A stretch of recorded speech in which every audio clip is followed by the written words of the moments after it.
Hello guys, welcome back to another video. Today I'm going to be going over the Matthew 1:16 and Luke 3:23 genealogy contradictions. Now, this is a common argument used by Muslims and atheists to show a supposed contradiction in the Bible. Now, the contradiction occurs here. In Luke 3:23, it says that the father of Jesus' father was Heli.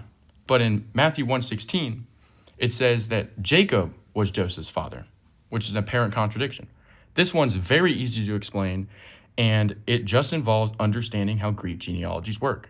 Now, the structure with the genealogy for Luke 3, right, we see a specific structure, definite article plus name, then son of, definite article plus father's name, right? For example, with Luke 3:24, definite article, name, definite article, name, definite article, name. This is a base genealogy structure. There's a structure within all Greek genealogies. Now, it doesn't specifically adhere to this, but there's a consistent structure. For example, we see with Matthew 10:2-4. We have a definite article, Simon, definite article, Petros, definite article,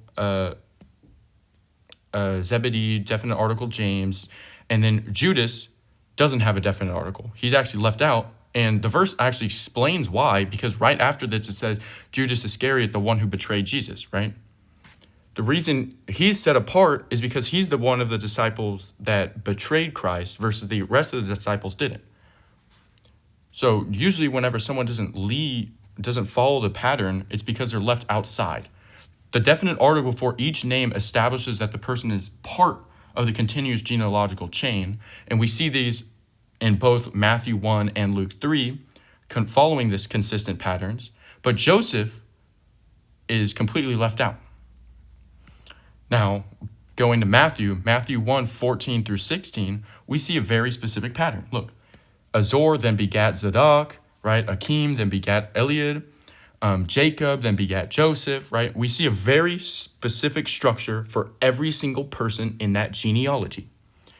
With Luke, focus on verse 24-26. We see a very specific structure. Definite article, name, definite article, name, definite article, name, right? And so on.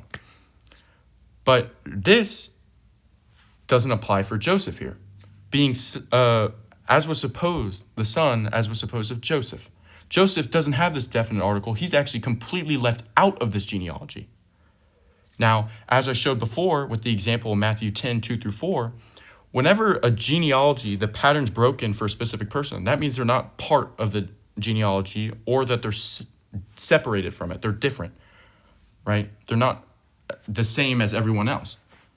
Now, this clearly answers our contradiction here because this is the genealogy going through Mary.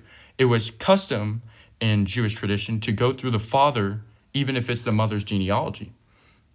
That was something that's very common at the time.